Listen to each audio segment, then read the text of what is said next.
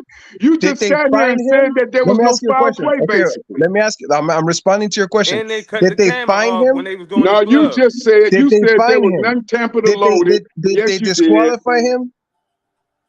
Did they disqualify him? Did they ban him? Prince, Did they there's find no him? boxing committee to do that, really, to be real with you. Prince is Boxing is Benzo wild, It style. sounds to me, hey, Asante, The you're my boy, system bro. was It sounds to behind me him. like none The of those things system was happened. behind him. They're not No, going to they do cut It the nothing. sounds camera to me off. The like system was it sounds to protecting Bud. When I'm gonna Bud make busted his I'm gonna make gloves, it. hold I'm on. gonna If buy you a Bud, tumbler. no, you was waiting for me. I'm Now gonna you buy you a got me. You tumbler. was waiting for me. Now you got me. If Bud has so much integrity and character, why didn't he take the gloves off and hand them to the commission and say, "Let me get some fresh gloves"? When would he do this again? Why didn't When would he Bud do take this? the gloves off? Okay, let me ask you a question. Why didn't the Who commission take the witnesses? gloves from Bud? Why didn't the commission take the gloves from Bud? It sounds to me like you need to go ask the commission that question, bro. No. The same reason Tyson Fury didn't get caught, because the system of boxing didn't want to catch Come him. on, bro. The Come system on, of bro. boxing protected Come his on, Tyson staff, Fury. sir. his staff put a shirt over top of the camera, bro. All You're right, just so talking conspiracy theories, No, bro. I'm not so talking let me clarify conspiracy. something. Ain't no such All thing right, as a hold on. conspiracy theory. Hold up. This It man sounds like you're Jamari. shook, This bro. man And there ain't Jamari. no Hold such on. No, thing you as a about to halfway leave. Hold on. crook Hold You on. around about to here, Hold get on, bro. off fellas. this channel and It run. sounds like there is Fellas. no thing as a halfway Fellas. crook, and sounds like you're Whatever. shook. Sound like a little boy. You sound like you're emotional. Fellas, Answer hold my up. This question. man Jamarty. Hold on. Time out. Hold up. Time out. This man Jamarty. Let me put things in perspective here. Because I don't want the audience to lose it. I want one thing to be addressed. Prince, you said when I told you, I asked you before you left, what did you think about Terrence Bud Crawford's gloves when he fought David Ebenezer, and you basically brushed it off and said something about Tyson I said I Fury. don't think You anything didn't. about it because he All wasn't right, found okay, guilty. no, He See that? wasn't That's disqualified. emotionalism I in don't it. think right, anything no about it. problem. What am All I right, supposed no to think? problem. No problem. So Asante L, what was your, because I saw you in the comment section, what was your take on what Prince said? He didn't really care about it. It wasn't a big deal. What was your take on that? He didn't care about Tyson's gloves or Crawford's gloves. No. Crawford's gloves against David Ebenezer. He don't care about that. That just goes to show I shouldn't even be arguing with this man or debating with him. Obviously he's a surface level observer. I ain't got time for people who don't see the truth. It sounds to me like you're an emotional casual It sounds observer. to me like you're a liar. It sounds to me like I'm not lying about You anything. are I'm lying. sharing my opinion. If you didn't see that How nothing am I was wrong with lying? his glove, if How am I lying? you're gonna ignore the facts How that am I Crawford lying? gloves were What busted, then facts? you have the same integrity and Just character as because he you does. end a sentence with facts doesn't make you You have correct, the sir. same integrity and character as Bud Just Crawford. because you end a sentence with You facts have the same doesn't make you integrity correct. and character as Bud Crawford. I have the same integrity and character as. And Look, if that makes Bud you feel Crawford. better, Yes, you do. You know Bud was cheating. your argument to me, Those your gloves should have been argument to me. taken. Those gloves should have been taken from Oh, they should Bud have been taken before the fight.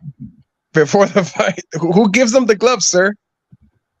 There's not just one pair of gloves. There's officiating folks there. You're This ignoring is the all facts. You're regulated. ignoring the You're facts making like it a seem young like this boy. guy took those gloves out of the You're back of a ignoring the Honda facts. Accord, Bud bro. was cheated. Why was he allowed to continue with those busted gloves?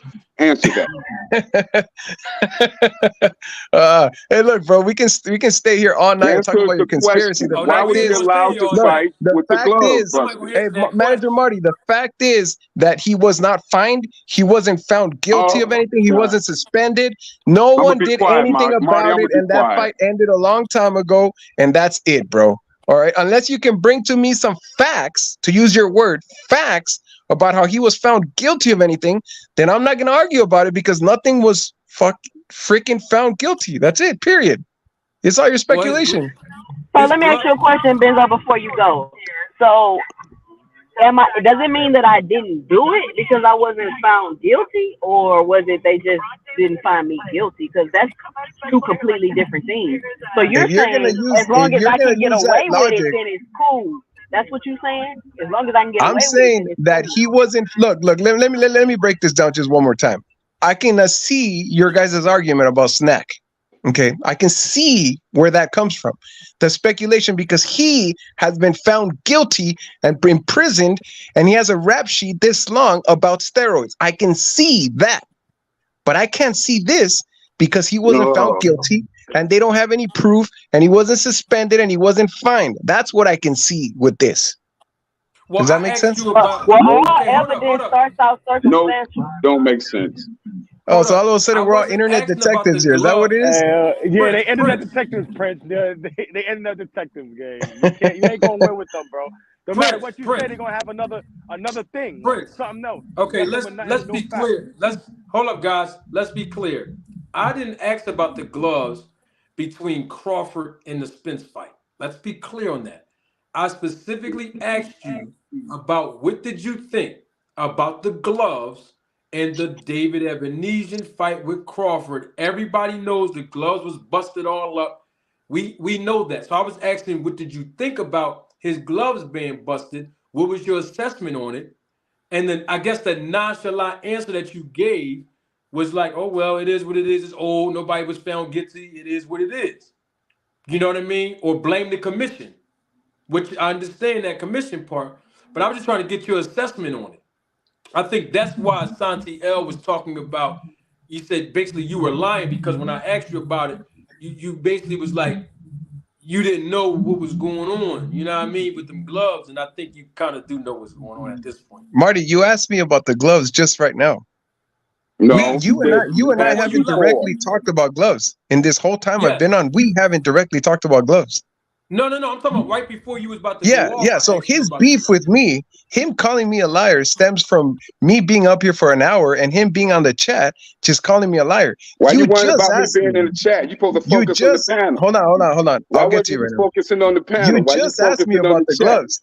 I know you're trying to give him I was something eating to you hold up on in to the because chat, he's so drowning you here. couldn't pass But it you're up. gonna have to do better than that, Marty. I asked What? I'm him. trying to do what? You're telling me You now. said I'm trying to do You're what? asking me now about gloves. That's what you're asking me, right? No. You asked me. You just now, right before me leaving. But I've been Yes. up here for an hour talking about Snack with you guys, talking about Crawford and Spence. We even talked about Ryan Garcia. And during this whole time, Mr. Asante has been criticizing me, calling me names, and he's saying I've been lying this whole time. So I asked him, what did I lie about? You lied That's about it. so much, man. I forgot. Well, talk to him That sounds then. like a cop out, bro. No, ain't no cop Yeah, out. I'm still here waiting for you to Look, answer the I'm right question here in your about the gloves you backyard in front mentioned. of 95% people that agree with You said that you you didn't see about what you're Tyson trying to Fury's accuse gloves me of, messed up, and you and can't then you. stand on That's why. business, Why don't you let sir. me talk? Why don't you let me talk? Everybody on this panel is You agreeing with you, are a and you have liar. nothing You to are say, a liar to Asante. me. You know what? You're a liar. All right, let's end. It We sounds gonna like my end it. We gonna end 7-year-old right daughter there. calling That's all right. another kid You a won't say liar, that in bro. my face.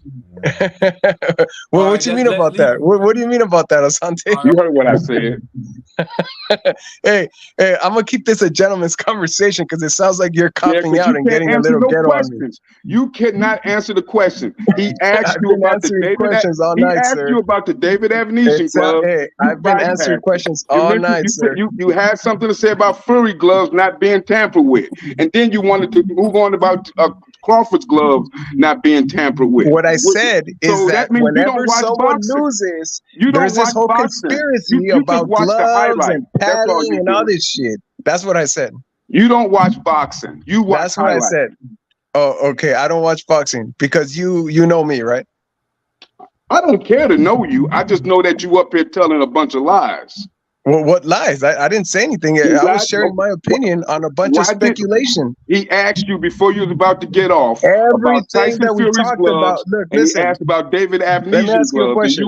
Let me ask you a question. avoided answering the question. I'll pose this question to the panel. No, you avoided answering the Regardless of glove whatever question. side of the coin you're on in You this avoided argument, the glove we question. are all talking about the same thing, which is a speculation. No one has proof that he tested dirty. Our No eyes one are our has proof. proof We can that his see. gloves We were can see with our rigged. own eyes. We're Now all listen to my talking audio about up. speculation, sir. We're all talking about it. No, we're So we not. can't be lying because we're You're sharing our speculating. opinion on something that's a speculative My argument, eyes don't sir. fool me like yours fool you. Okay, my eyes fool me, sir. All right. Okay, All right. so we let y'all brothers get it off your chest. It's all good now. Gregory, I know you came in the middle of something. I got my guy Aaron Muhammad in What's the up, Gregory? chat. Greg, I mean, you heard everything what was going on, Greg. I mean, we here now, bruh. What's your take on all this stuff, bruh? I can't believe we still on this. But let me go Your down. man, hey Greg, your man banned up Brooke Crawford name up on this panel, bruh. Nobody's Man, look, talking about no, banned no, up. Marty, no, no, no, Marty, no, Marty. It was not like that. I was bringing up the footwork and how Errol Spence's foot and how Ryan Garcia don't got good foot does not have good footwork, just like Errol Spence don't got good footwork, and how they should adopt that Sean Porter style footwork to put their opponents into into worse predicaments. That's what I was going But with. how And did then we got all this Crawford? buzz stuff. So How basically, did Band Up Crawford started hating on name? Earl Spence, and that's how we got on this. That's right. That's right. Hey, 2 cents. 2 cents. Do you remember your question that you was gonna ask me earlier?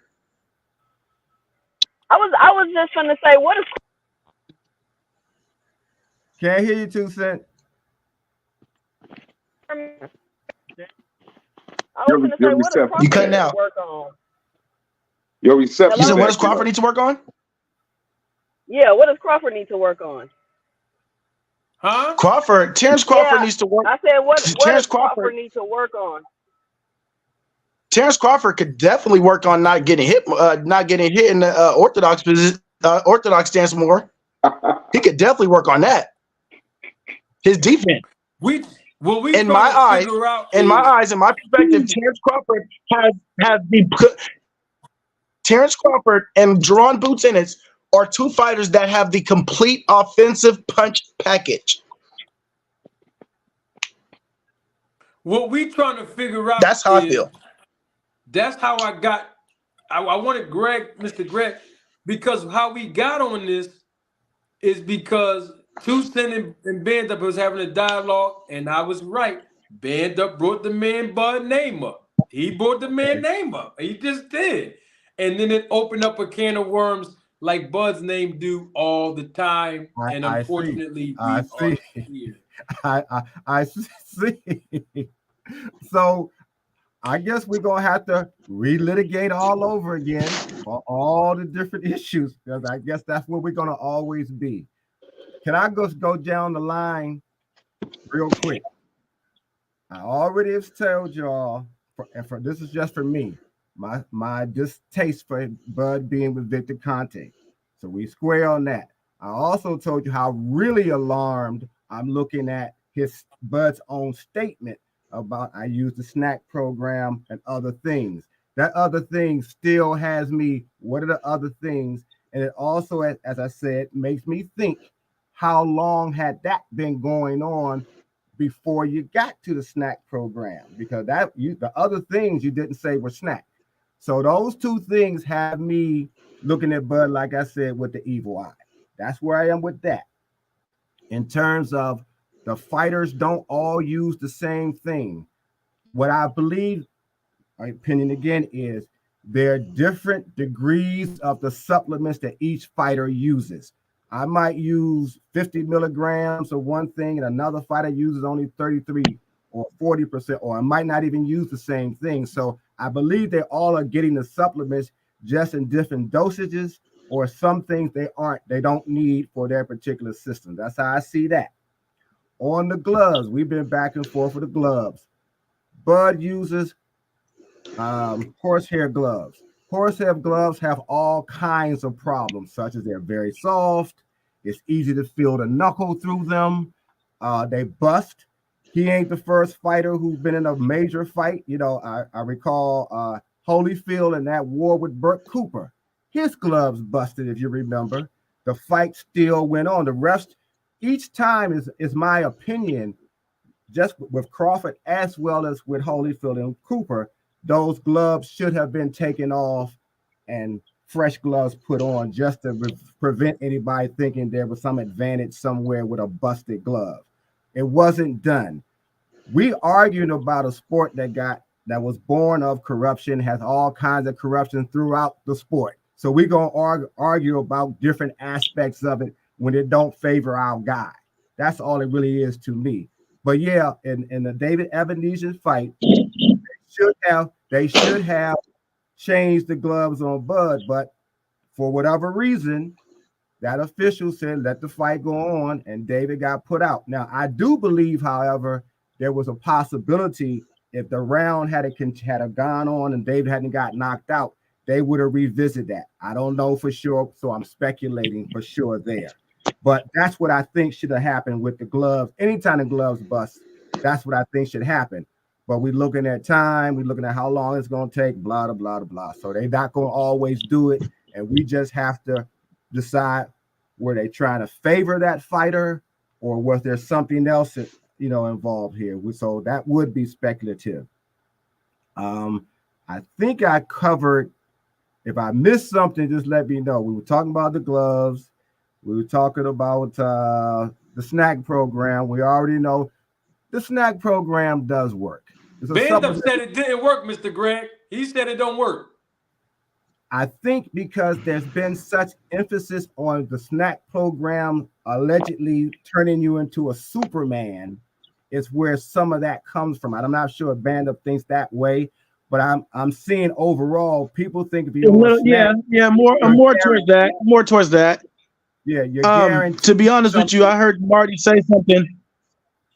Within the last let's say 30 minutes.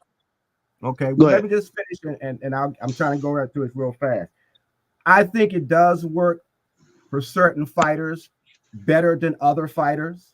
It depends on your whole chemistry, your biology, your skill sets, the whole nine, and how hard you work and things of that nature.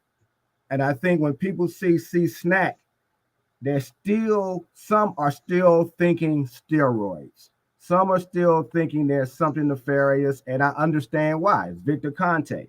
So that will never change.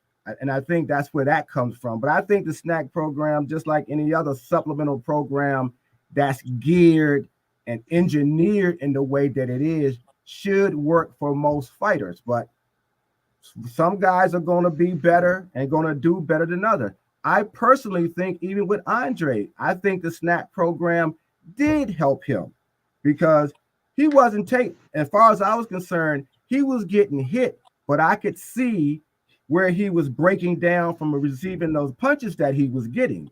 But I think the snack program, his punch resistance and his strength and his ability to recover, that's where the snack program really helped him, because I think Boo Boo could have been taken out a lot sooner than that.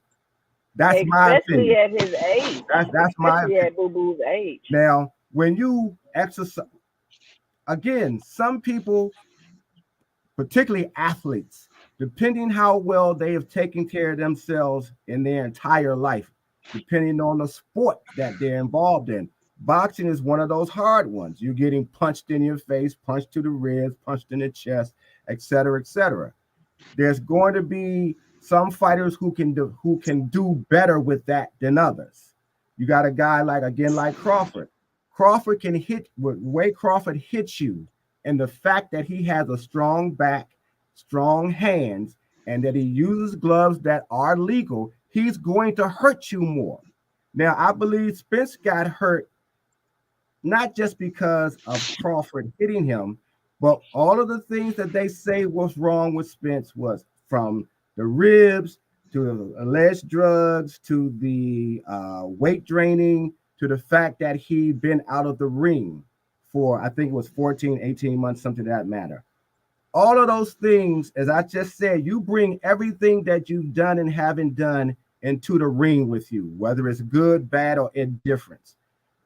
I heard that if Crawford is so good, why does he have to do A, B, C, D, and E? I expect every athlete to continuously try to improve his craft. I don't care how good you are. I look for you to be better the next time out. And particularly in this particular fight that they had, which was the biggest fight ever, yes, both of them should have looked spectacular. Now, Spence didn't. Now, all of those things I just named contribute to that. But that on the other side, Crawford didn't take Spence lightly. He observed him, he studied him, he took MMA training to complement. He was already an All-American wrestler. And of course, he had already been, I think, 2 fights before, started the snack program. So he did what I expect athletes to do, particularly in combat sports. You have to prepare. You have to have strategy. You have to have strength and conditioning. You have to find different things that you're going to do using your skill. And you have to watch what your opponent's going to do coming into this fight. Now, he has studied Spence. That's what he should do.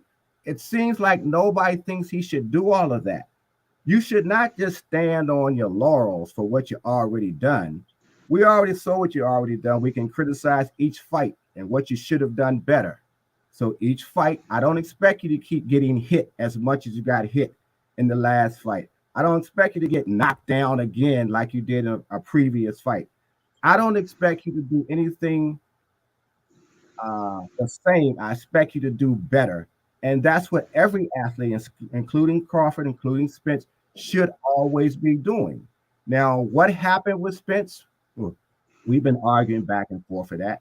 But I also think arrogance, and I've said this before too, arrogance and hubris was the major problem with Spence and Derek James probably. And I also brought up again that Spence had a history of cutting corners in his training. Did he do that this time? I don't know. But there's a history there that you don't also have to consider. Now, we've been here back and forth on this fight, and I feel that all of the things that I've said concerning Spence really has been used as cover for him.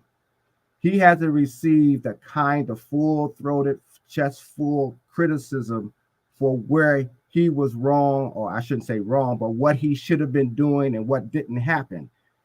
Crawford, on the other hand, has been criticized for studying Spence, has been criticized for training harder, has been criticized for going to the snack program, even if it wasn't Victor Conte. He's been criticized for using the horsehair gloves. All of these things are legal. All of these things are well known, basically, other than maybe I didn't know too much about the snack program that he was on it prior to it starting coming up. But the point of the matter, as it is, he did what a professional is supposed to do. He's supposed to improve. He's supposed to find what's out there to make him better every time down out in a fight. Because we're going to be, some people going to be paying. Some people going to be gambling. Some people going to be watching. And I want to see Spence improve. Maybe he will. Now, we talked about him going up to 154. There's been back and forth for that as well. Neither fighter has been at 154 before in a fight. Crawford already has an advantage, however, because he's come up in weight 3 times, put on the mass of weight, put on the muscle, has fought in those weight classes. So he has the experience of keep coming up in weight. Everybody expects him to, well, I shouldn't say everybody, but so many people still expect him to look the same. I've heard arguments that he looks like he's taking steroids where he's getting all this muscle on top of muscle. You cannot come up 3 weight classes as he has and not look like you have a lot of muscles. But then I know Hope and Ross, and he might have been joking. He talked about Crawford taking the car off the lift by himself. Now, he could have been joking about that, but he says this continuously, and it works into the narrative of Crawford being a cheater. Well, that particular incident happened years ago prior to the Spence fight. So if you're strong enough to take a car off a lift, and years later, you can bust somebody's face up because you're that strong, you can't say it was just because you had steroids when you were that strong years ago. That's just a small argument, but it doesn't make any difference. I don't think we're ever going to be on the same page about what happened in that fight. We got speculation, we got circumstantial evidence, so to speak. You know, you got still pictures of the gloves. We've argued the gloves. We've argued the snack program, Victor Conte. We ain't gonna never, ever, in my opinion, all be on the same page. And at 154, if the fight happens, I'm almost sure we're gonna be arguing about something on that fight as well. So that's where I am with that. I guess I was really done with this because we're in a circle now. Yeah. I appreciate your perspective. I was actually done with it. Like I said, Band Up made a reference about Crawford and everybody else came up with Crawford, and here we are. Before everybody go, I want to get your perspective on a preview, not a prediction, but just a preview of Devin Haney and Regis Prograis. Preview mean what are some things both fighters have to do to win. But before I do all of that, I want to first give a double salute to my guy, Knockout Boxing 86 TV. He is now here on the panel. What's up, Knockout? I'm coolin', man. How you doing, Manager Marty? Salute to everybody on the channel too, man. Everybody on the platform. Y'all hit my man's like button, bro. What's up, man? How you doing, bro? Right. I'm doing great, man. I'm glad to have you finally again, man. Always a pleasure when you come through, bro. Yes, sir. Yes, sir. I came right on time. I didn't even want to talk about Earl and Bud. I'm glad we're gonna talk a little bit of Devin and Regis. So I'll fall back and wait on my time, man. But salute to you and everybody on the platform and everybody in the chat, man. Appreciate you having me up. Knockout. Hey, Knockout. Marty, can I say one thing about Ryan Garcia? Of course. Yeah, we covered Ryan earlier. Go ahead. Come on through. What I was seeing in Ryan, even though I hate that turnaround shoulder roll type of thing he was trying to do, what I was seeing in Ryan, though, is that he was facing himself. He got in that ring, and I think he still had a little bit of doubt about whether he belonged. And I hear it in the things that he said. But what I liked that he was willing to face himself. He was getting hit, and he admitted he was getting hurt. But he still stayed. He still decided that this is what he wanted to really do, and he did it. And I think that's where his real win was. Yeah, he won the fight as well, but he won the war that he was having internally, because that's what I was seeing. He was fighting against his self-doubt. He was fighting against the critics. He was fighting against whether he really believed that this is what he should be doing. And I think he won that. And I hope that's what I saw in that fight. And that's what I was more impressed with than the knockout itself. I was more impressed that he showed that he was fighting himself to be better or to rise to the occasion. And he did that psychologically. So I just wanted to get that in. All right, good stuff. All right, we'll start with you, Band Up, and then Lucky, then Mr. Greg, and then my man KO. All right, so Band Up, give me something in your opinion, your observation that Regis Prograis is going to have to do to win this fight against Devin Haney. Don't give a prediction yet. We're going to wait until probably tomorrow, Wednesday, for that. But what's something that Regis can do in order for him to beat Devin Haney? He's gonna have to be slick. He's gonna have to really show if he can be slick. Because I don't think Regis has a complete. Not saying Devin does either. I don't think Regis has a complete punch package. So he's gonna have to be slick and find his power to win. For Devin, like he doesn't have a ton of power, so it's like an accumulation of punches, sort of say. So Devin's just going to have to figure out a way to just, beat him. I don't think Devin's going to knock him out. I think Devin's going to get him on the cards.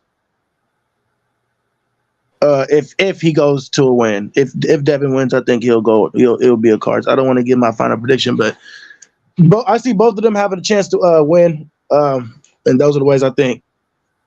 All right. So Lucky, it's on Regis. I'm not going to get to Devin just yet, but if you want to include both, you can. What do Regis Prograis have to do in order to win this fight against Devin Haney, in your opinion? Well, I think it's simple. I think he really just got to cut off the ring and get him up against the ropes. Because Devin Haney really going to work the jab all night. So if you can cut off the ring and get him up against the ropes, he can land a good shot. All right, cool. All right, 2 Cents Boxing is on you, then Greg. So you heard what the other two guys said. It's on you. Regis, people think that he really have a chance to win this fight. Obviously, he does. He's in the ring with Devin. Everybody's been hooting and hollering about Regis and his strength and conditioning coach going from platform to platform and platform, saying, they basically gonna knock Devin out. But what's something that you think that Regis can actually do to legitimately win this fight against Devin Haney? Can y'all hear me? Yeah. I think he's going to have to bring the fight to Devin. Like he said, cut the ring off, possibly try to find a way to take away his jab and make it a rough fight. I know Mando said he got to be slick, but we know Regis is not no slick fighter. So I think he's just going to have to make it rough, be able to get in there and be able to use his power against Devin and land some of those shots and see how Devin reacts and is able to take those shots from him. All right, Mr. Greg, what you got? For Regis, I think he has to be willing to eat every jab that comes his way. He might have to take 2 to get 1 or 3 to get 1, but that has to be continuous. And that 1 has to always be a hard punch. It don't have to be to the jaw, it can be to the body, it can be to the chest. But he has to be willing to, as 2 Cents was saying, he has to be physical and he has to keep a high rate of coming in, being physical, make Devin question himself if he can. Make him see how much pain he can take, because we're just gonna get a few jabs, and jabs will start to take their toll if you're eating them, and if they come fast and hard, they will take his toll. But he has to do the exact same thing by coming in, going to the body, being rough, make Devin very uncomfortable, but hurt him every time, no matter where you hit him in the arms, but hit him and make him want to run more than he wants to jab. I think if he does that, he'll wear Devin down and possibly can get a win. All right, KO. I mean, boxing as much as all of us, on the panel, brother. I always respect your observation of fights, man. Devin Haney, Regis. I mean, what do Regis got to do if he want to come out with the win this Saturday night against Devin? In your opinion, man? He got to mean what he say, bro. Meaning, like, he been talking a real good game. Oh, Devin ain't got no power. I don't have no respect for Devin. I'ma hurt him. He a little boy to me. He did. So you got to fight like that. Meaning, I don't want to see you in there trying to be mid range and trying to jab with him and trying to box with him. You showing like you ain't got no respect. Well, when it's time to fight, you got to fight like that. Meaning, I think Greg pointed out, and I agree with it, and also 2 Cents, I agree with them. You got to step to him, and you got to be stepping to your right, so you can try to get that outside foot positioning on that orthodox fighter to land your left hand, because that's your money maker, that's your bread and butter, that's your big bomb, and you got to keep stepping to him the entire fight. If you got to take a jab to get there, you got to take a jab to get there. If you got to take a 1-2 to get there, you got to take a 1-2 to get there. You got to really show that you got faith in your power by stepping to him, even if he's having success, and never folding and never wavering, because that's how you've been talking, and that's honestly your path to victory. Because if you break these fighters down, bro, the only advantage that Regis has is his power. Devin has better feet than him. He has a better jab than him. He's longer than Regis. He's naturally bigger than Regis. His hands are faster than Regis. Regis has power, and I think he takes a shot better. So you got to turn into that type of fight. And when you get in there, you got to work his body too, bro. Like, you got that. That's another way that you can slow him down. Step into him. Them left hands, they need to be going down to the body, and you need to try to find that chin. Like JoJo found that chin, like Loma found that chin, but he gonna have to find it differently, because he don't have the footwork of Lomachenko, and he don't have the subtle boxing skills of a JoJo Diaz, because he started so late in his life. So his thing is to just make the fight ugly, bro. That's his best shot. He can't win a boxing match. Like, one thing he said in the build up to the fight was, "You come in the box, I'm coming to fight." Well, he got to show that, bro. He got to show that. You can't tell us you come in the fight and then you let Devin put you on your back foot and he ain't never been at 140 before. You can't tell us that you come in the fight and then you get in there and you have having a jab fest with Devin Haney when everybody in the world know he got a better jab than you. In your last fight, your jab was so bad you was jabbing at the damn air against Zorilla, bro. You got to go back to that Regis that was taking chances. You was taking punishment from Josh Taylor. You took some punishment from Jose Zepeda, but it was always with you coming forward because you knew that once you put your paws on them, they couldn't take nothing that you had coming back at them. He got to approach Devin the same way. If he get in there showing him any respect whatsoever, and he allows Devin to make him a mirror, meaning that he's looking at Devin, Devin's looking at him, they fainting each other, neither one of them really doing nothing, Devin already got him beat, bro. You're going to be down 6 rounds to 0 before you even know it. So you got to come in there and you got to have the pedal to the metal the entire time from round 1, bro. That's his only chance to win. He can't box with Devin at all. Man, I have and not to mention Devin is also younger. Yeah, I can tell you I agree with everything Knockout said, mostly what basically everybody said. I got a question though, because like KO said, man, you know, Regis is talking about I'm gonna come to fight. And I need an honest answer from everybody on the panel. Not saying y'all not gonna be honest, but I know the audience in the chat, they want to hear an honest answer because we've seen Devin Haney get clipped several times, but the young man still did not go down, nor did he ever get knocked out. So can Regis really knock Devin Haney out? I mean, Devin Haney do get clipped and he do buckle, but he, like I said, he don't get knocked down. I'm just asking the question, you all of you. Can Regis really knock Devin Haney out? Starting with you, band up, and then we'll go around.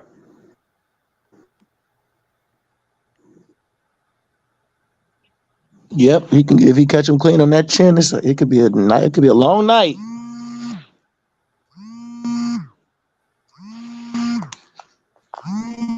Lucky, you still with us, Lucky? Yeah, I'm still here. All right, we're gonna go around. Lucky is on you, then 2 Cent, then KO, then Greg.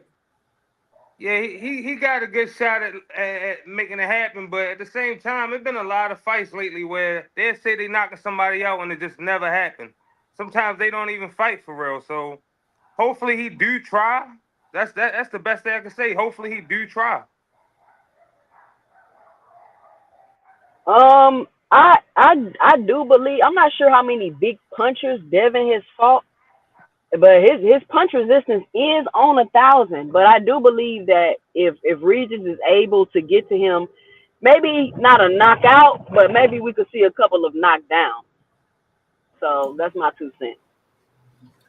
Most definitely Regis can stop Devin. Like moving up 5 pounds, bro. Like Loma had you looking like you was a little Bambi leg and shit. So if Regis hit Loma, if Regis hit Devin the way that Loma was able to hit Devin, he getting stopped, bro. He getting stopped. So he can definitely stop him. As a matter of fact, it's his only chance to win the fight. He can't outbox him. So yeah, I think he can stop him. I think as a matter of fact, there better be the game plan. If it's not, then somebody made a huge mistake in training camp, bro. So yeah, I think he can stop him, bro. I think. What about Regis overcoming all the clinching?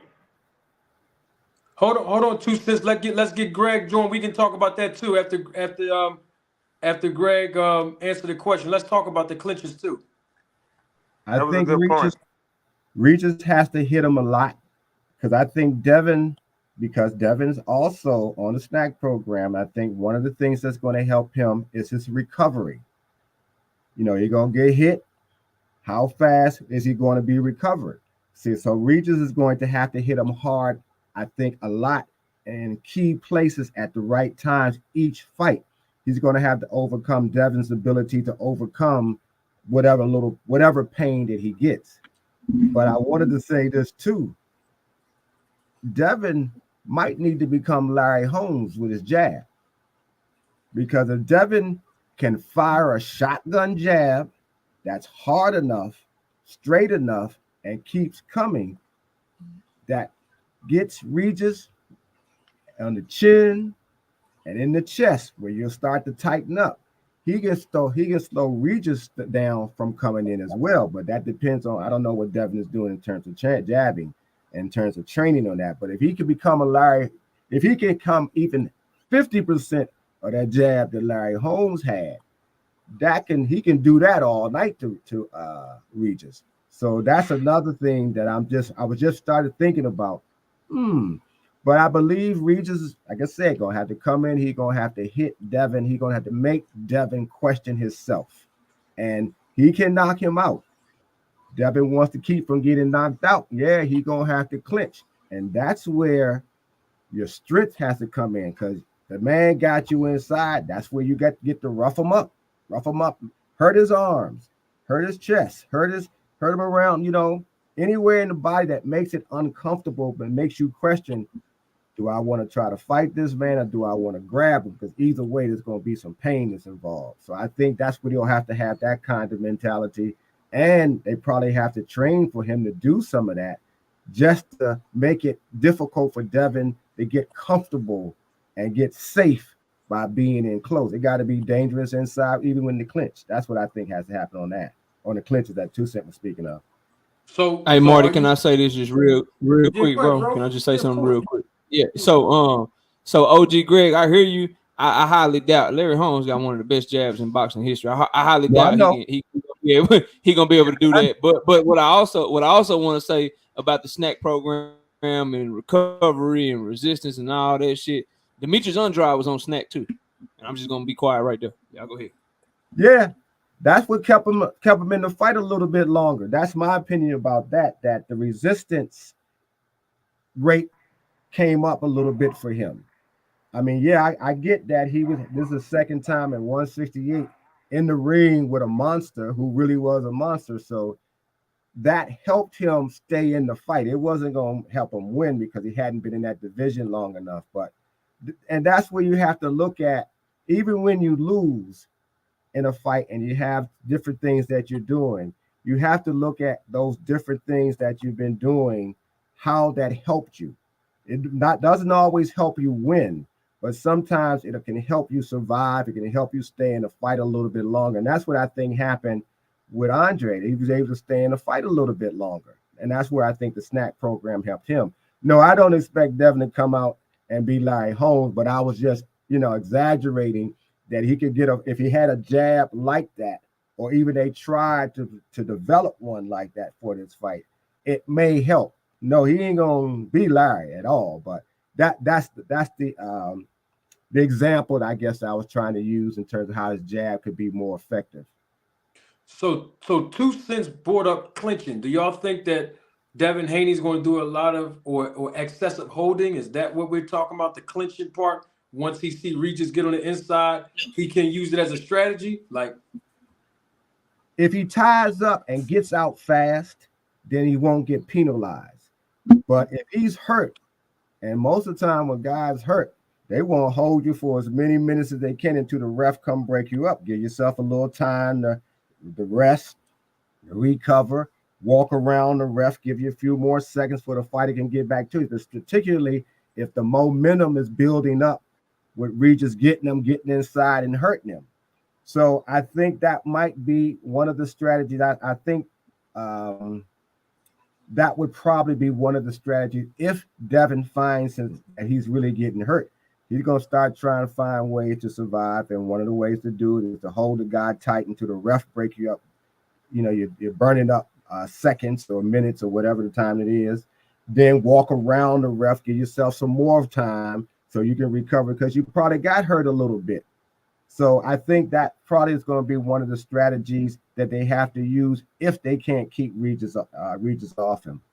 It can't be. It can't. Only OG Greg. Only if he getting hurt, like what you talking about. But you can't. Like, I'm tired of these fighters, bro. Like, and I cook Shakur on this. You can't talk to me about whooping somebody's ass, how they a bum, how they trash, how they garbage, and then your strategy is to jab, and then when they get close, you grab them up and you clinch them, bro. Especially when I got to pay $24.99 for a DAZN subscription off the rip. Then I got to pay another $59.99 to watch you fight. That's $80 plus tax. That's about $90 and stuff, bro. You like, boxing is not football, bro. Football, right. You can just go win because we know you're going against the best, bro. We know that it's okay for the Eagles to just try to beat the 49ers and vice versa because we know they two are the best. It's okay for the Eagles and the Cowboys to play each other and just try to win with no extra sauce on top because we know that they going against the best and they ain't got no choice about it. But let's just keep it 100. Like, when nobody asking Regis to fight Devin, we wanted him to fight Super Matias. When nobody asking Devin to fight Regis, we wanted Devin to fight Shakur or Tank or a Loma rematch or Teofimo Lopez. So you already not fighting who we asked you to fight, bro. So at the very least, and you want me to pay for it, at the very least, bro, your strategy needs to be exactly what you said. You need to go beat his ass. Hope it is. I expect for you when he get close to you, if you ain't absent, don't be stupid. Like, yeah, if you hurt, then yeah, you gotta clinch. But if he get close to you, I don't need you clinching him up. Show me you can fight on the inside. I need you to slip that left hand and throw a hook down low and then pivot back out and get back on your jab and shit like that. Cause that's what you said. You told me, Knockout Boxing 86 TV, that you are a fucking pay-per-view fighter. Pay-per-view fighters don't jab and grab all night. Floyd Mayweather could have went in that ring with Canelo Alvarez and he could have just used his feet non-stop if he wanted to. But he said, you know what? Nah, I got all these people watching me. I'm not only going to beat him, I'm going to put on a performance. I'm going to show y'all I can sit in the pocket with him, even though he bigger than me, even though he's stronger than me, even though they say he hit hard. I'm going to show y'all I can just sit here, Philly shell his ass to death, pull counter his ass to death, and show y'all I'm just a better boxer than him. No one's saying Devin need the knockout, but, bro, you need to go in there and you need to shine like you saying you're going to shine. I'm not trying to see – basically what I'm saying, I'm not trying to watch Devin Haney versus Kambosos the first fight. I'm not trying to watch Devin Haney versus Yuriokas Gamboa. I'm trying to watch Devin Haney versus Loma.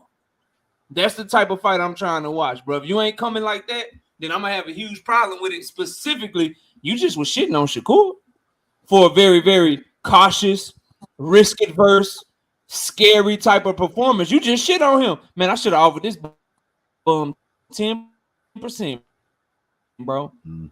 I should have gave him 10% because his performance was so trash and he didn't put on the show for the fans, right? Well, I need you to keep that same energy.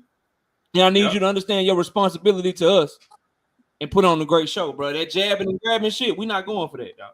We're not going for that. Now, when I'm paying $90 to watch you fight, and it's a whole, it's a free card on ESPN. It's a free card on ESPN, y'all, that I could watch for free. You got Robeisy Ramirez on that card. They got Richard Torres on that card. Bruce Shushu Carrington is on that card. Xander Zayas is on that card. And that's free on ESPN. Yeah. You want me to pay my money? You got to give me a show, bro. Straight like that. That's the kind of expectations that fans should always have. That's what I was talking about. You should expect to see the guy you're going to pay money for to do something you haven't seen him do and do it well. And if we keep talking to the fighters and they hear, we ain't trying to see you do the same lame stuff. We're not trying to see this soft stuff that'll get you a win. We want to see you look spectacular because we're paying our money when we can go watch somebody else who's fighting pretty good for free.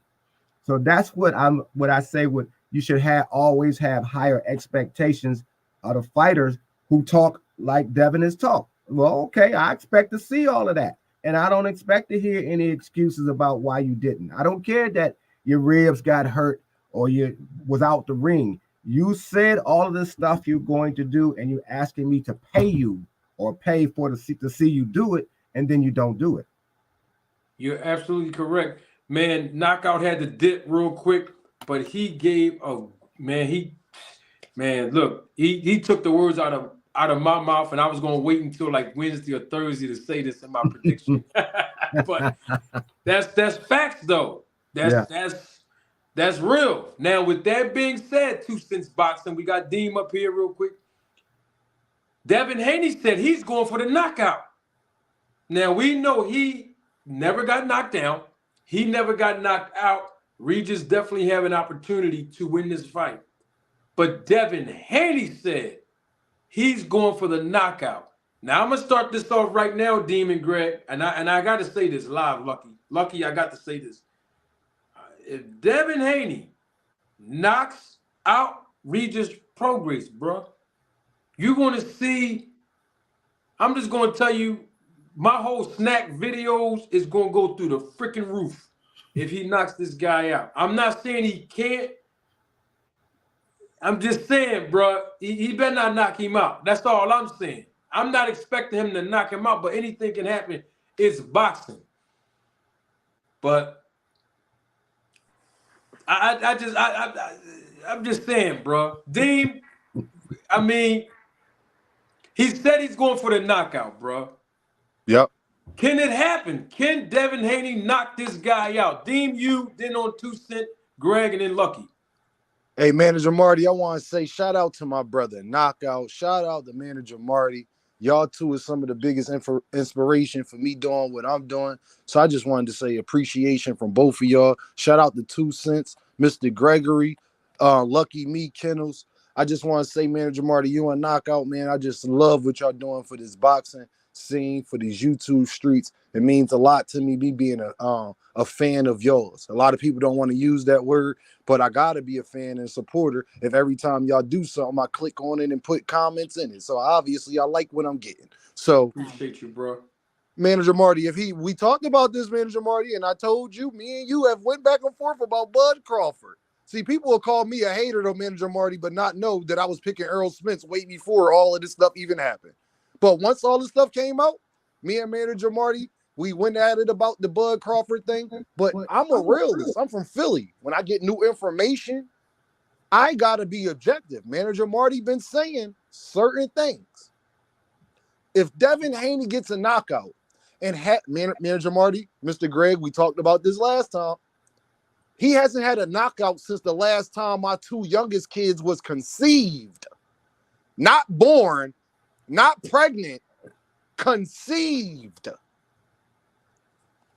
Then you go and beat Regis Prograis and knock him out, a guy who has never been knocked out, then I got to start questioning certain stuff. I'm going to just be honest. I got to be honest. It don't just work like that. You move up to another division and now you're knocking people out. That's the same stuff we were saying about Pacquiao. Can we be consistent? But what I will say, y'all, he has to have a great performance. Manager Marty, we from Philly. You can't be talking crazy about what you're going to do to the guy outside and what you're going to do to the guy around the corner.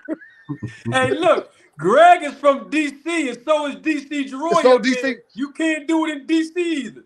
No. Hey, Mr. Gregory, yeah. The home of my the birthplace of my father. That's where my family come from. They originally from South Carolina, but then they migrated to D.C. My dad is the youngest out of 4 or 5 children. And then when he was like 4 or 5 years old, they moved over to Philadelphia. So that's my story. I got a lot of family in D.C., Mr. Gregory, like blood related, first cousins and all that. You can't be going outside on this East Coast of the United States and be talking crazy and then you don't perform and do what you say you're going to do. I don't know what they do on other coasts, but where we from, you can't do that. Shakur Stevenson had a bad performance. Manager Marty, we love Shakur Stevenson, but we kept it consistent about what we did not like and what needs to change. Yep, facts. But I don't fight. Neither does Manager Marty or Knockout or 2 Cents or Mr. Gregory or any of them. You ain't have to say nothing, but you did. You said I should offer him 3% after that. That's what he said. 10%. That's what he said. 10%. So 10%. So if you're going to talk like that, you got to perform like that. If you're going to talk like that, you have to perform like that. There is no in between. See, we allow too much gray area with these boxers, Manager Marty. They get to run their mouth and then not live up to it in the ring. Well, Mr. Gregory, can you tell me the only thing that actually matters is what happens in the ring? That's all that actually matters. What you say outside of there doesn't really matter. So understand this, Devin, as much as we was on Shakur Stevenson, I just made a video saying that Shakur Stevenson becoming the Jigglypuff of boxing. He earned that. Devin, if you don't sell, forget even your performance. If you don't sell over 150,000 pay-per-view buys, we're going to be back here talking about you because then it proves what I've been saying. We got a lot of Devin Haney fans, been on Manager Marty channel, every other channel that's running around on YouTube, been talking crazy. Make sure you press that buy button too. Because I'm a Tank fan, and I'm going to press the buy button. So if you are a fan and a supporter, make sure you press that buy button. You know why I say that, Manager Marty? Because all these boxing channels got a bunch of subscribers. If you combined all y'all subscribers together, it'd be in the millions. So if they support him that much, if it's that many people that watch boxing on a regular basis, press the buy button, please, if you really support him. I'm gonna land my plane there. Got you. 2 cents boxing. You heard Devin Haney say, I'm gonna knock you out, Regis. I'm going for the knockout. You think Devin can really knock this guy out? What's your take Well, on that? I thought about this, and I thought if Devin knock out Regis, would that raise my snack dart? And I was like, let's look at it like this. He's going up in weight. He was struggling to make the 35. He was sinking down. Y'all seen how he was looking. He's gotten bigger, so maybe he's quote unquote got his man strength. He's gonna be more comfortable. So I was thinking, maybe if he knock him out, he might could slide a little bit for those reasons. He's more comfortable at the weight. He's not draining himself, and he's getting older, so his power should be coming in. So, do I think he can knock out Regis? I don't know. I really don't know. I would like for him to knock out Regis so he could get quote unquote, respect. People can stop saying he pillow fisted and all of that. But I don't think it will raise too much concern if he knocks him out for the reasons I just listed. Okay, got you. Mr. Greg, without giving a prediction, like I said, Tuesday or Wednesday, we'll come back and give the prediction of who's going to win. And then lucky, then I have my guy, DC Jeroy. Do you think that Devin Haney can and will knock out Regis Prograis? It's still questionable because the old adage that punchers are born, not made, comes to play here. All of his life, since he's been boxing, this has been what he's done. And now, I do believe we can see a first because we've seen first before. But looking at Devin's overall career, looking how he punches, looking how he does things, I have to say if he knocks Regis out, it certainly won't be with one punch. He might can get a 3-punch combination, and it has to be a good one, body, head, chin, and it has to be really good. And Devin, I think, would have to have him possibly against the ropes or in the center of the ring. But I don't think he has that ability to have that one. He doesn't have one punch knockout power as far as we know. Now, if that happens and it looks a little strange, I can see how y'all would think, the snack program, this, that, and the third. So I can see where y'all could go in that direction. But I think now that he's at 140, I don't know how well he has adjusted to it yet. That's the other thing. Just because you came up in weight and you put muscle, it takes you a couple of fights to get readjusted to that new weight class as well. So we'll have to see all of those areas have to be looked at during the course of the fight to see how it develops. I think it's possible. I don't see it happening that way, but I think it's possible if it happens the way that I'm saying. It got to be a combination. He got to be in the corner or against the rope, something like that, where it's easier to happen. But in terms of just sudden, you just sudden come out with a punch and Regis on out, everybody's gonna be wondering, where Victor at? And I can see that they're gonna be saying that. I hope that doesn't be the case because I hate anybody's performance to get smeared because of him or anything else that they were doing. I hope it's really just all part of the fight. Maybe Regis got lazy, got careless, didn't see the punch coming, didn't have his defense up, something like that. But the way I look at it, it's possible, but I don't think it's going to happen.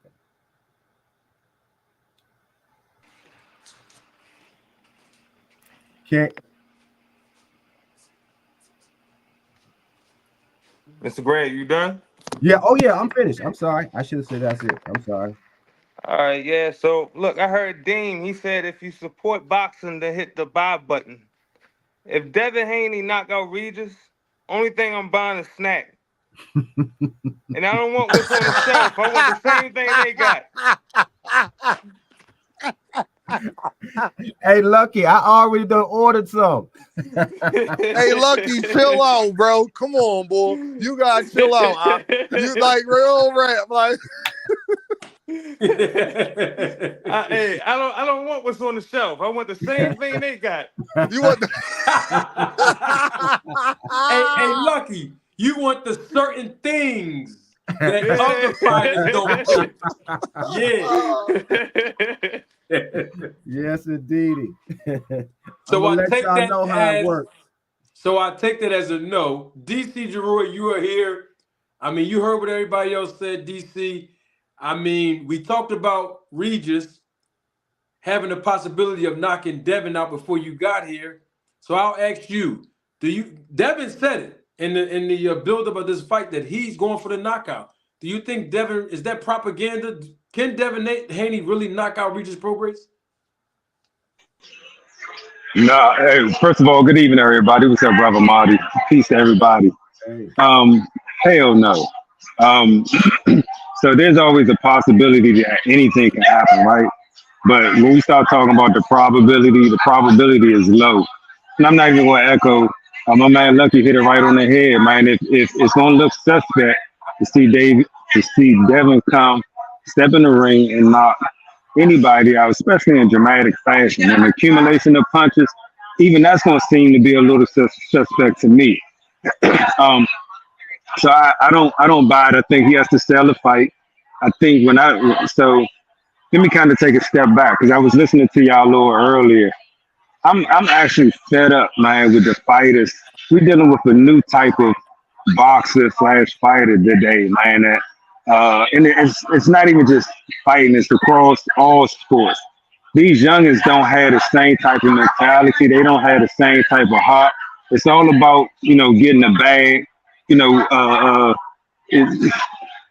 you would have never seen back in the 80s cats switching teams to go get championships. But then somehow, somewhere that shit became cool, right? So then everybody got on board with that. And so the same is true with boxing, man. The boxers are more worried about getting the bag. And I'm not mad at somebody getting your money, you know what I mean? So let's be honest about it.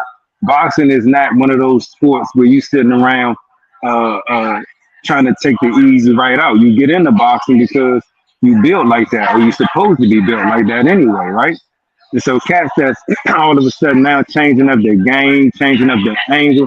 I'm tired of it too, man. I'm tired of ordering pay-per-view fights and falling asleep on the fights. I'm tired of all of it, man. The shit is actually starting to get frustrating. So if this happened to be another one of them fights where Devin come out and so what I do appreciate about Regis, I expect and I suspect Regis to press the gas pedal on him. Right? I believe Regis is going to try to stay true to form what he been talking about. But I don't believe really Devin going to come out and try to press the envelope on it. I'd be surprised if he do. So we'll see. But nah, I don't have Devin knocking him out. And if he do, I'm gonna be highly suspicious. Even more suspicious than my man, who ordered the cold red. So that's where I stand on it. You want the truth? You can't handle the truth. I done ate breakfast with 3,000 Guatemalans over there. Yeah, exactly. You goddamn right I ordered the cold red. Yeah. You goddamn right I ordered the cold red. One of my favorite movies of all time, I might add. Yeah. Hey, DC, when I was talking about Omaha, in that video, I kept saying Omaha, cold red, the jig is up. I wasn't even talking about, and that's one of my favorite movies of all time. Few Good Men, one of my favorite men. Few Good Men. I wasn't even thinking about that. I was thinking about the scene on Lean On Me when the principal Joe Clark, he kept saying, cold red, take the chains off the door. Take the chains off the door. They caught us. They got us. You know what I'm saying? And when you brought that up, I can't stop laughing. I ordered the cold red. So listen, guys and ladies, tomorrow we coming right back on here, same time, 4:00 p.m. Eastern time, but we're going to let it flow it's no real time limit. We ain't gonna do no 5 hours, but I just want to let it flow when I do these 5 day a week, podcasts. And I want to say this too. She's the supervisor. When I say supervisor, if you are a member, an actual member of the channel, you are considered a supervisor of the Roll the Tape film crew. You got your own special, privileges. But if you're a subscriber and a returning viewer, you are a part of the Roll the Tape film crew membership. However, there's one member, Diana. She's the queen. We know who she is. She's very, very annoyed by the commercials. I don't control the commercials. Matter of fact, she just sent me I brought her up, and she double salute to Diana. Thank you for your contribution and your support to the channel. I don't create the not the commercials. I guess you can call them commercials. You mean the ads, Manager Marty? The ads, yeah, the ads when we live. That's YouTube. You know what I mean? My job is to make sure I provide y'all with great content while we live, and YouTube job is to get the money and give us pennies. You know what I mean? That's just Manager Marty, let me tell you this. I want to give a shout out to Diana for supporting my channel, supporting all of y'all channels. It's women like her, and me and 2 Cents talk about this all the time. We need more women talking about the sport of boxing, being engaged in boxing, because as we know, women make more purchases than everybody. And if you can get women involved in the sport and wanting to see you fight the way Gervonta, that's why Gervonta did 1.2, Manager Marty. People talk about boxing and the business of boxing, but never want to really, really talk about it and dive in deep. You know why him and Ryan Garcia did 1.2, 1.4? Because women are interested in both of the fighters. They was interested in the storyline. It came on their feed on Instagram and Twitter and everything else. All of this stuff plays a factor. And if we don't have the women participating in this sport, then me and 2 Cents talk about all the time about the corruption that's happening in boxing, but why it really can't take place in a female boxing. So it's people like Diana, it's people like Key Alexandra, it's people like 2 Cents Boxing is why I have a good outlook on the year 2024. And also why I feel as though we just need more women involved in this sport. Everything can't just be male-centric to where as though we the men, we run stuff, that's all good. But without the women there actually supporting us and actually being involved in it, it don't get the same steam behind it. Manager Marty, we from Philly. A party could be, you could tell everybody about a party, but if the females don't want to come to the party, it's not going to jump. It's going to be dried out and nobody's going to come. It's just a gathering of men. It's just a gathering of men. That's it. The reason why Ryan Garcia and Gervonta Davis did 1.2, because people like Diana and 2 Cents and Key Alexandra, that they pressed the buy button. They wanted to see it themselves with their homegirls or whoever they was with. They was involved in the sport. So I just want to say that, and we can't ignore or forget that. Oh, yes, and that's why. And I don't compare myself to other content creators, but that's why I do certain unique things that only this channel is known for. And one of those things, and I'm going to do it right now. And before I do it, I got to drink my water, Mr. Greg, because that's how I put my Johnny Gill voice on and take my glasses off. Well, while you're doing that, as a former advertising executive, I sold advertising. Most advertising, about 95% of it, is directed at females. Oh, absolutely. Across the board. Oh, yes. And I'm going to have to adopt the name 2 Cents Boxing put in the chat. I will not say it publicly. Now, fellas, step to the side.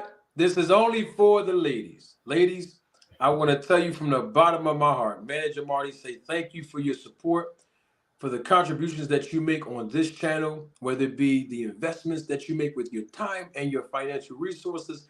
I couldn't do all of the stuff that I do without your support, because like Mr. Greg said, it'd be nothing but a full gathering of just men congregating, just talking trash.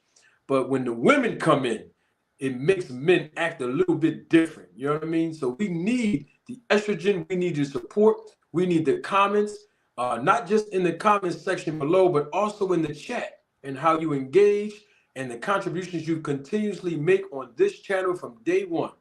And if I had an emoji, I would send it right out. Kisses and double salute to all of the queens. Thank you for your support. And I got to make sure that I be smooth when I talk to y'all. This ain't for the fellas. The ladies know what it is, Mr. Greg and DC. They know what time. Hey, Dean, they know what it is with me. They know what's Man, up. Manager Marty, you They that know what's bull. up. You that bull, Manager Marty. Hey, blessings to Diana as well. Thank you. Salute to my Diana, 2 Cents Boxing. I don't see any other women in the chat. If they were here, I missed them earlier, but that's a general support PSA for all of the women that always support this channel. Even the women, right? Watch this. I got women that they know a little bit about boxing, but they want to learn more. So they come on the channel to get educated. You know what I mean? And then I got another group of women who don't know anything about boxing at all. But when they come on the channel, they begin to learn about it because of these panels, the chat, and the published content on here. So I just want to thank all the women, irregardless of what your reason is or your level of boxing knowledge is or the lack thereof. I just want to say thank you and I appreciate it. And we're going to go high and far together with you. Thank you so much. Appreciate it, ladies. All right, fellas, we about to end this thing. Almost going on 4 hours. DC Jeroy, we talked about Ryan Garcia. I would like you and Deem's take on this before we go. Ryan Garcia won Saturday evening. We know this. What's next for Ryan? Does he deserve a shot at 140 since he competed at 140? It was a catchweight at 143. But he wants to, he said it in an interview, he want with Stephen A. Smith, he wanted to stay at either 140 or 147. Does he deserve the opportunity and the privilege to fight the winner of this fight with Devin Haney and Regis Prograis? Yeah, I mean, I think so. Where he goes next, I think this is definitely one of the fights that he needs that he needs to have his eye on. I'm gonna tell you, my man, Cyril Matias, as I call him, because Slim's serious as I don't know what. I don't think he's ready to go to that level, right? I think he is really the true boogeyman at 140. I like to see Ryan test the waters. I'd like to see him against Devin. I'd like to see him against Tio, right? But I don't think that's gonna happen. Tio on some different type stuff right now. Again, another one of those cats, man, that more interested in making extreme demands to fight versus fighting. So I like to see Ryan and Tio. Rolly is a joke, man. Rolly was one of those cats, man, that I was hoping was going to turn the corner and stop with all of the shenanigans and the foolery and start to actually kind of, pull his bootstraps up and tighten up as a fighter. And I'm still not seeing that from him. So I don't know if I want to see Rolly and Ryan. It's something about that fight that does not really entice me. So whoever was left, right? I like to see the winner of the Devin and the Regis go up against Ryan. I think that'd be a good card, better than Rolly. Yeah. So that's where I can see him going next. Okay. Hey, Manager Marty, the real question is, do they deserve a fight with Ryan? Because this is what I'm talking about, Manager Marty. Talk to him, Dean. I'm about to just tell them 2 cents. The question is, do they deserve a fight with Ryan? Because with Ryan, he is the money man in that division. You fight Ryan, you'll get your biggest payday. So the real question is, Ryan has definitely earned that fight. You know why? Because none of them are going to turn Ryan down if he want to fight them. You know why? Because Ryan's going to bring eyes onto that fight. And Manager Marty, the craziest thing about Ryan that I don't like, that people are just trying to run with this narrative, Ryan is the most talented in the 140 division. Can he work better on his defense? Yes. Do he got deficiencies? Yes. But speed, power, footwork, and height is God-given. That's God-given. And as we saw, you know how many people I saw, especially DC Jeroy, you know how many people I saw tell me last night they didn't even see the punch that Ryan hit Oscar Duarte with. I didn't see it neither. You got to watch it back in slow motion. That's why he's dangerous. That's why his deficiency in defense is hard to take advantage of, because unless you Tank Davis and have one, Tank Davis did not knock out Ryan with a flurry of punches. He knocked out Ryan with 2 punches. The left hook to the face put him down in the second round. The left hook, the left straight to the body made him not be able to breathe no more. But Ryan Garcia was doing very well in that fight. So the question is, do they deserve Ryan Garcia? Because he's the money man at the division, whether they like it or not. He can't help that the females like pressing follow on his Instagram. He can't help that he got a knockout with Oscar Duarte and everybody's talking about it. That's out of his hands. And to be real, Manager Marty, Ryan's the only man in boxing besides Tank that stood on business. Name me the last time you seen a boxer sit up there and talk about how his promoters ain't nothing right in front of their face. Not on Twitter. Y'all call Shakur Twitterson. Not on Twitter. Not on Instagram. Not on social media. What we ask men to do. Right in their face. He right behind them. Right on the side of them. Adrian Broner. Hey, his stock went up twice with me on that one. When Ryan, hey, but let me ask you this: do anybody know what the numbers came back on that fight? How many views came from that? It wasn't a pay-per-view fight. Right, but so I know it was on the zone. I ended up watching it, but have any numbers been reported on? Because it wasn't. Actually, you're right there. I didn't have to pay for that, so there's no way of knowing how many. I guess what I was trying to get to is the viewership. Yeah. Hey, DC Jeroy, you know how Eddie Hearn rock. You'll never know the true number. Yeah. All the way honest. If they're good numbers, you'll know them. If they're not good numbers, you won't hear nothing about it. Mr. Gregory hit it right on the nose. But the real question is, at the end of the day, Ryan possesses certain things that is difficult for any fighter to deal with. Ryan is the only guy in that division that any punch at any time, at any round, he could hurt you with. You could say he pretty, you could say he the pretty boy, you could say he ain't got good defense, you could say all that. All that is true. Every boxer has a flaw in their game. Every single boxer. And if you really know boxing, I could run down everybody that y'all know or think could beat him. I could tell y'all what their weakness is, and if he took advantage of that, he probably could beat him. But Ryan Garcia, that strength, that power, that twitchiness, that's God-given.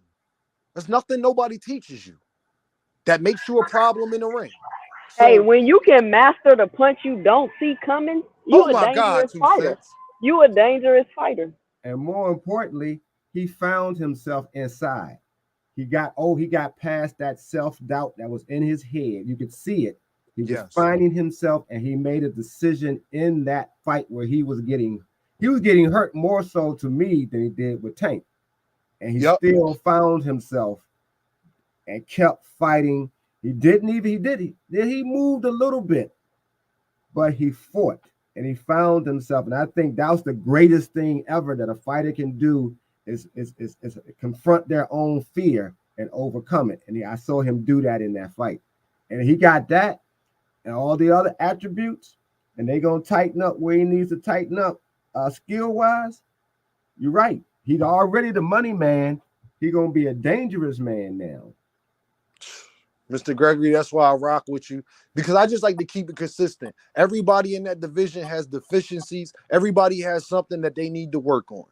Teofimo Lopez is not that good going backwards. If y'all watch boxing, you know I'm not lying. Sabril Matias, he don't like if you throwing a lot of punches at him. You seen that first round against Ergashev, he didn't even basically throw a punch. That let me know something. Oh, you don't like when people punching back. Now, it's when you found out he couldn't hurt you that you started putting on an attack. But what about when they can hurt you? See, I do this boxing thing, and I like to break it down all the way. But at the end of the day, Regis Prograis don't got the best footwork. Devin Haney ain't got the most power. So everybody has something that they deficient at. But let's be consistent and not act like the other guys wouldn't have had a long night with Oscar Duarte. That's all I'm saying, Manager Marty. I got Let's not act like everybody else wouldn't have had a tough night with Oscar Duarte. Because one thing that boy could do, he's an explosive puncher. I call him a great value Canelo. Okay. Well, we shall see. We definitely shall see. We heading up, embarking on 4 hours. Let you guys go. Lucky, give us your 30 seconds, man. What you got for us? Your last 30 seconds before we break out. Uh, hey, I just want to thank everybody for giving a good take on the panel. I feel like Ryan do probably need to work on probably the shoulder roll a little bit more, but I feel like he did a good job though. I like what he did, but I do think he probably did not need Derek James. That's just my take on it. I appreciate that. You got it. Mr. Greg, 30 seconds, man. What you got for us before we close? All I can say is I'm gonna talk about Ryan again. I can't say enough about the mentality of a fighter when they confronting their own fears. How that makes him a whole.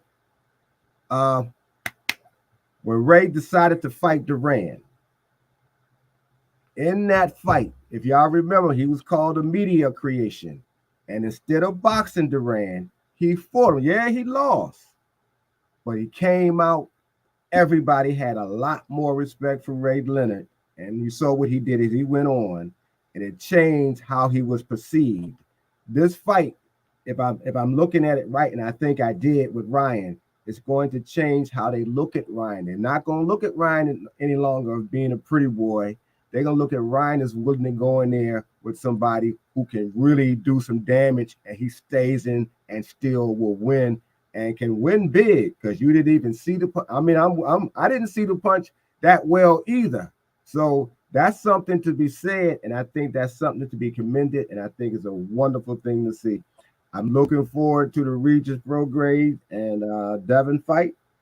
I hope we get on here and we were all right about they do all the things that we say they're going to do, and then we'll see what the outcome will be. If they do that, fights like that'll be worth paying for again. Because I understand what you're saying, DC Jeroy. You know, after a while, you just get, man, you just get frustrated. So I get you. So that's all I got to say about that one. All right, you got it. Salute to you, Mr. Greg. Thanks for coming on. Sure. Hey, brother Marty, real quick, man. Maybe so. I'm interested in talking about a Floyd Schofield, man. I'm interested in talking about the Brandon Shoes. These cats that have made a name for themselves, man. They operate out of a sense of entitlement, man. I'm interested in talking about some of these youngest, man, that's coming up, that's still hungry, that still got that glare in their eye, man. So obviously I can't, and I never would tell you how to run your program, but man, just get dialogue going about some of them youngest too, man. Because them the youngest that get that's keeping the fighting or the boxing game interesting right now, in my opinion. Absolutely. We'll do that. And I already have plans, especially in 2024, to start uplifting the young and up and coming hungry lions. Because a lot of the fan base, they hear the notable names and they'll support and draw attention to the channel with the notable names. But as you said, DC Giroux, you're right. I definitely had that in my plans to be more aggressive with that. So look forward to this channel speaking on that. Thanks again. Salute to my guy, Mr. Greg, who came through. Who we got next? Oh, 2 Cent Boxing. 30 seconds. Give us your last words. Thank you for letting me come up on the panel today. It's always a good time coming up here talking this boxing talk. I really ain't got much to say. I can't wait for the Regis fight, Regis and Devin Haney fight. I'm interested to see what that fight gonna look like. I'm getting exhausted with the Crawford Spence, but hey, it is what it is. It's such a polarizing topic, and it's the reason why we're still talking about it today. I cannot wait for the rematch, and that's pretty much it. If y'all enjoy me on the panel, y'all can sub to my channel, 2 Cents Boxing, and y'all can join me on live when I hop up there and come up there and drop your 2 cents. You can check out the page and drop your 2 cents in the comments. Again, Manager Marty, thank you for letting me come up here. Dean, DC Jeroy, it was good chit-chatting with y'all. Peace, 2 Cents. Peace. Thanks, 2 Cents. I'm a subscriber of 2 Cents Boxing's channel. Please go to her channel and subscribe. Look at her content. She knows her boxing, y'all. Dean, 30 seconds, bro. It's on you. What you got for us? Hey, Manager Marty, I just want to say shout out to our city. I want to say, man, if you're a young dude from Philly, man, or any of the surrounding areas, just know all the stuff that they promoting on TV and everything that they sitting up there saying is worth something and is that's living a life and all that is all nonsense. It's all lies. It's all BS. It's people like Jerron Ennis you need to be following, young man. And I'm gonna just keep it all the way 100 with you. Take all that aggression and go to them boxing gyms, man, and get it out of y'all. Take all that aggression and go put it in them school books. Take all that aggression and go ahead and put it into your craft, whether you're trying to be a boxer, basketball player, entertainer, an architect, a doctor, a lawyer, whatever the situation is. But we've been lied to on so many levels, especially in our city, Manager Marty. At the end of the day, Manager Marty, is people like you and how you carry yourself. You represent Philadelphia the right way, and that's why I'm always going to rock with you, whether we agree or disagree on boxing. But as far as a representative of my city, please subscribe to Manager Marty, because I've been seeing his videos. And y'all, you got a lot of subscribers, and y'all ain't liking and watching and doing everything y'all need to be doing because y'all don't like everything that Manager Marty say. All I know is Manager Marty is in depth when it comes to this thing that we call boxing. So if you want some real business talk, you want real lessons in the sport of boxing, you want to know how it really goes behind the scenes, you need to be tuning in, man. And especially if you're from our city. So that's all I wanted to say, Manager Marty. I get with you, big bro. Salute to you, Deem. Always a pleasure. Thank you for your support. And I believe Deem has his own channel, Deem by any means. So y'all definitely got to go support, my guy Deem as well on his channel. I was going to give DC Jeroy the last words. I don't know where DC go at. My boy DC Jeroy, he probably come up real quick while I'm still talking. I'm going to give him the last words. Please come in tomorrow. Come check right on in tomorrow. We live and live in color, back at it tomorrow. 4:00 p.m. Eastern. We're going to let it rock out. I mean, we went 4 hours today. Unexpected, unscripted, unedited. We're here live in living color, Monday through Friday, 4:00 p.m. Eastern time. We just going to let it rock out. When we in, we in. Because I want to make sure my West Coast audience get an opportunity to feast while we're live as well. And even those of you that are bouncing from channel to channel to be able to support the other content creators, the cool ones, the ones I'm cool with, But anyway, I appreciate all of your support. Thank y'all for viewing live and living color. We back at it tomorrow. And one more thing I got to say, this is very important. If you learn one thing about the business and or the sport of boxing that you did not know before you encountered this channel today, I want to tell you I'm satisfied. It only takes one person to do that. Thank y'all for your support and your viewership. I'm done with it. DC Jeroy is going to give us his 30 seconds and close us all the way out. DC, salute. Thank you for coming through. The mic is yours. Take us home. Not much to say. Appreciate you as always, brother, man. I'll be on. What time you starting up tomorrow? I got on late today. What time you rocking and rolling tomorrow? 4 p.m. Eastern to whenever. My man. See you there. Appreciate you, brother. I just want to echo what the brother from your city was talking about, man. If anybody that's sitting in the chat that have dropped through, there's a lot of cooking, there's a lot of air frying. So if you can't do anything else, show your love, show your support with some likes and even some contributions, right? Because to be able to keep something like this going, we all know it ain't free, ain't nothing free. So supporting the host of the content and who's providing a good cuisine for us will go a long way. So folks that's out there, if y'all listening, drop $2, $3, $5, and make a difference. On that, I'm out of here, brother. I'll catch you tomorrow. One love.